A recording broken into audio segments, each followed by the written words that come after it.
Hey everybody, this is chapter 9 of The Outsiders. Buckle up everyone, this chapter is a good one. It was almost 6:30 when I got home. The rumble was set for 7, so I was late for supper, as usual. I always come in late. I forget what time it is. Derry had cooked dinner, baked chicken and potatoes and corn, 2 chickens because all 3 of us eat like horses, especially Derry. But although I love baked chicken, I could hardly swallow any. I swallowed 5 aspirins, though, when Derry and Soda weren't looking. I do that all the time because I can't sleep very well at night. Derry thinks I take just 1, but I usually take 4. I figured 5 would keep me going through the rumble and maybe get rid of my headache, too.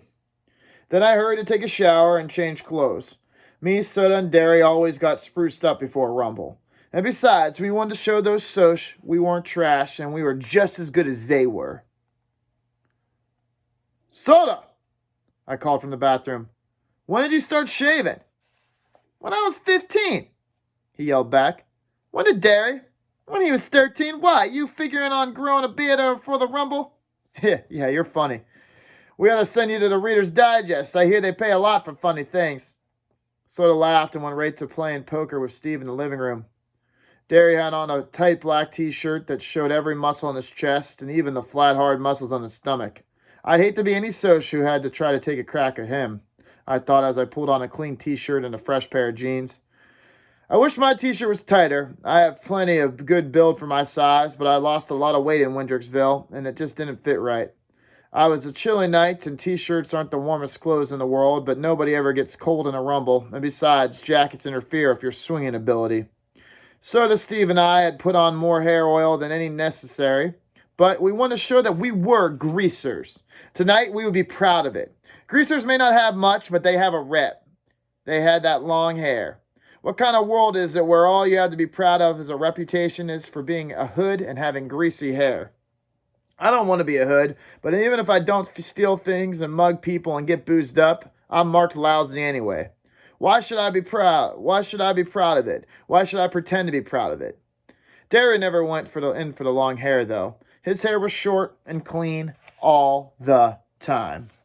I sat in the armchair of the living room waiting for the rest of the outfit to show up. But of course, tonight would be the only one coming. Tonight, the only ones coming would be Two-Bit, Johnny, and would be Two-Bit. You know, Johnny and Dallas obviously weren't going to show.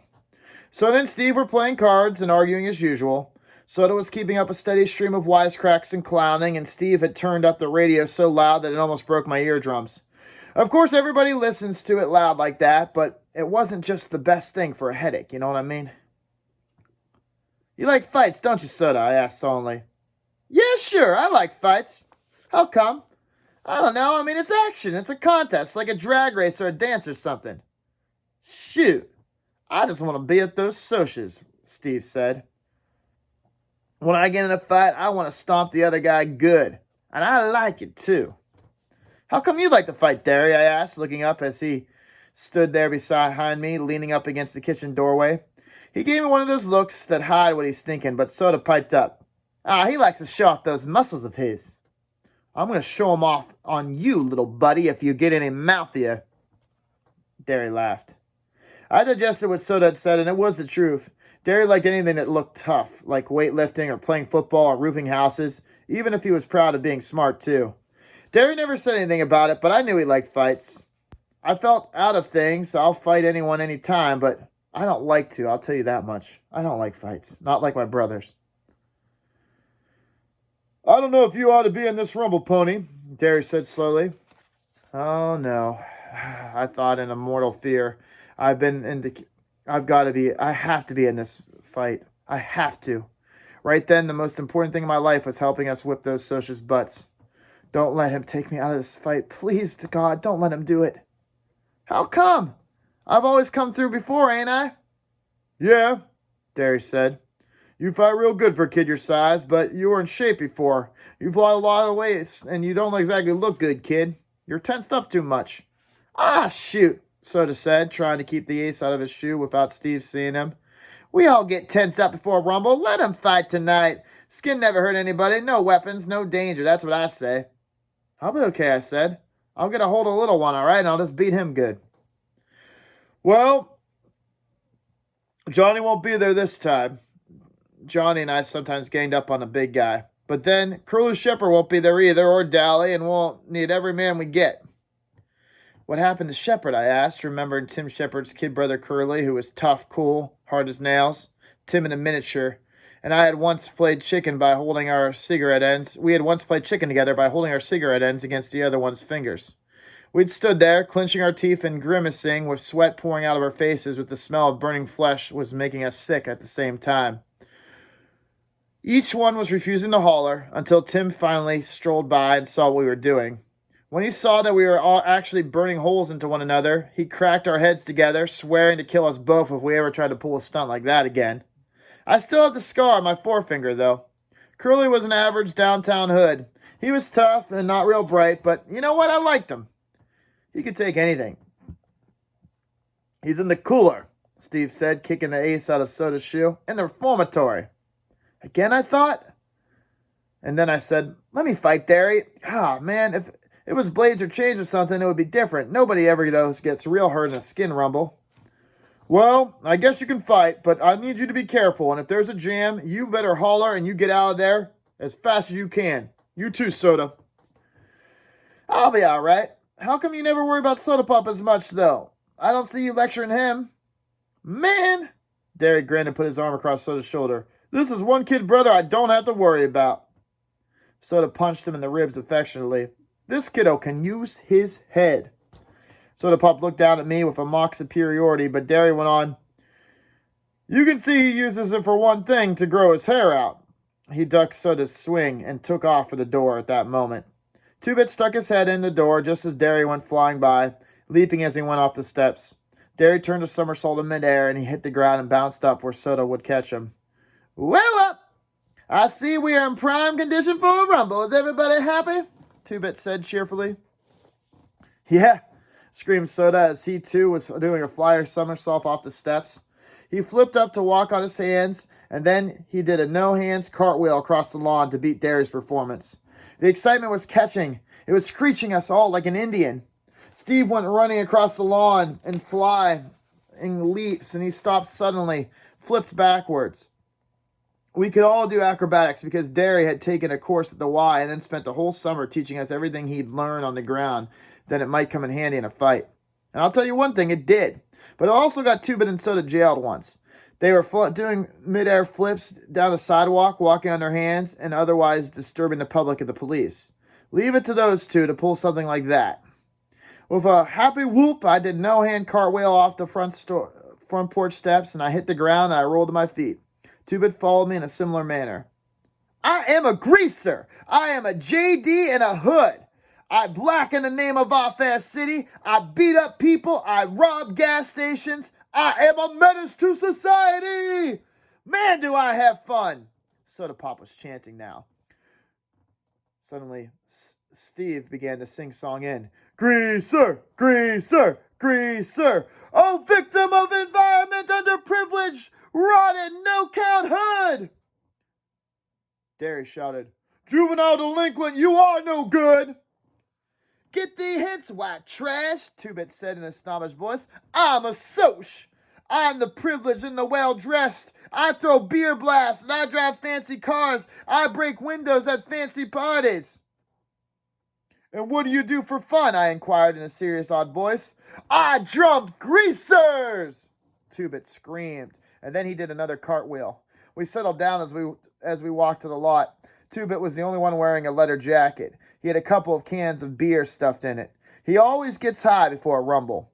Before anything else, too, come to think of it, actually, I shook my head. I'd hate to see the day when I had to get my nerve from a can. I tried drinking once before, and I got to tell you that stuff tasted awful. I even got sick from it. A headache. And when Derry found out, he grounded me for 2 weeks. But that was the last time I'd ever drink. I'd seen too much of what drinking did to you at Johnny's home. Hey, Two-Bit, I said, deciding to complete my survey. How come you like to fight? He looked at me as if I was a nut. Shoot, everybody fights. Why wouldn't I? If everybody got jumped in the Arkansas River, old Two-Bit might be right off their heels. I had it then. I figured everyone out. Soda fought for fun. Steve fought for hatred. Derry fought for pride. And Two-Bit, well, Two-Bit, he fought because everybody else fought, for conformity.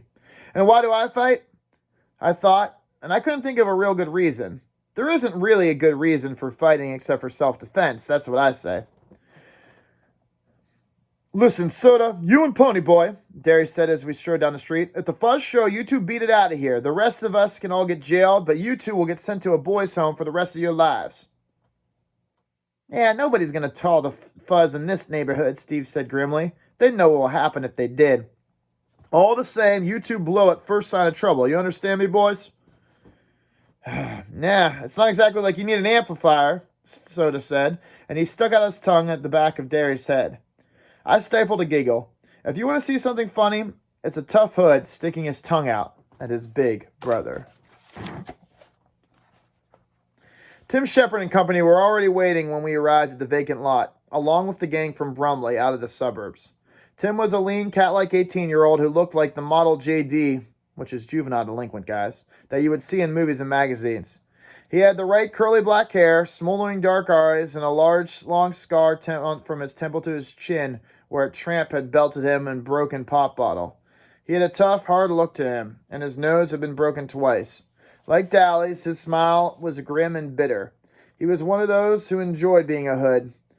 The rest of his bunch were the same way. The boys from Brumley, too. They were young hoods who would grow up to be old hoods. I'd never thought about it before, but they just get worse at getting older, not better. I looked at Derry. He wasn't going to be any hood when he got older. He was going to get somewhere. Living the way we do would only make him more determined to get somewhere beyond it. That's why he was better than the rest of us, I thought. He's going to go places. And I was going to be like my brother Derry. I wasn't going to live in a lousy neighborhood for the rest of my life. Tim had the tense, hungry look of an alley cat. That's what he always reminded me of, at least, an alley cat, and he was constantly restless. His boys ranged from 15 to 19, hard-looking characters who were used to be strict discipline. Tim gave out. That was the difference between him and the gang of ours. They had a leader, and they were organized. We were just buddies who stuck together. Each man was his own leader. Maybe that was why we could whip them. Tim and the leader of the Brumley outfit moved forward to shake hands with each of us, proving that our gangs were one and the same in this fight. Although most of us guys in the two outfits weren't exactly what I'd like to call my friends, we were still all greasers, so we were reunited. When Tim got to me, he studied me, maybe remembering how his kid brother and I played chicken that one time. You and that quiet black-haired kid were the ones who killed that Soch, right? Yeah, I said, pretending to be proud of it. Then I thought of Cherry and Randy, and I got a sick feeling in my stomach. Good going, kid. Curly always said you were a good kid. Curly's in a reformatory for the next 6 months.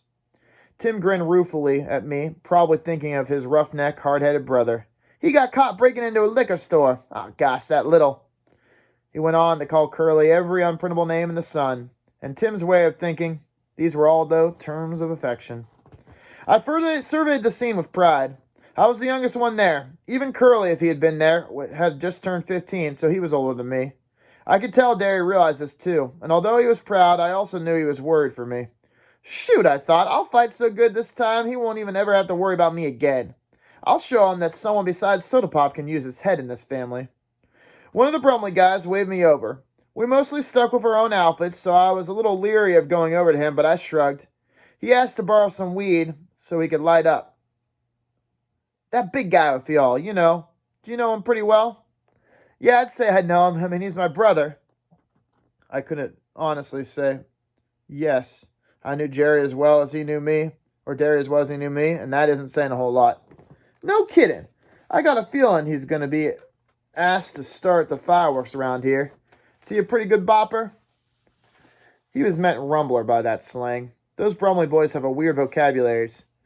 I doubt if half of them can read a newspaper or spell much more than their names, and it comes out in their speech. I mean, you can take a guy that calls a rumble bop action, and you can tell he isn't exactly educated. Yep, but why him? He shrugged. Why anybody else? I looked our outfits over. Most greasers don't have real tough builds or anything. They're mostly lean and kind of panther looking in a slouchy way. This is partly because they don't eat much and partly because they're slouchy. Derry looked like he could whip anybody here. I think most of the guys were nervous because of the no weapons rule. I didn't know about the Brumley boys, but I knew Shepard's gang were used to fighting with anything they could get their hands on. Bicycle chains, blades, pop bottles, pieces of pipe, pool sticks, or sometimes even guns, heaters. I have a kind of lousy vocabulary too, even if I'm educated. Our gang never went in for weapons, though. We're just not that rough. The only weapons we ever used were knives, and shoot, we carried them mostly just for the looks of it. Like Two-Bit and his half-blackhand switchblade. None of us ever really hurt anybody or wanted to. Just Johnny. And, honestly, we all both know that Johnny definitely did not want to hurt anybody. "Hey, Curtis!" Tim yelled, and I jumped. "Which one?" I heard Soda yell back. "The big one. Come on over here." The guy from Brumley looked at me. "What did I tell you? I told you he'd be starting this fight." I watched Derry go towards Tim, the leader of the Brumley boys. Gosh, my brother shouldn't be here, I thought suddenly. I shouldn't be here. Steve shouldn't be here. And Soda shouldn't be here. And Two-Bit shouldn't be here.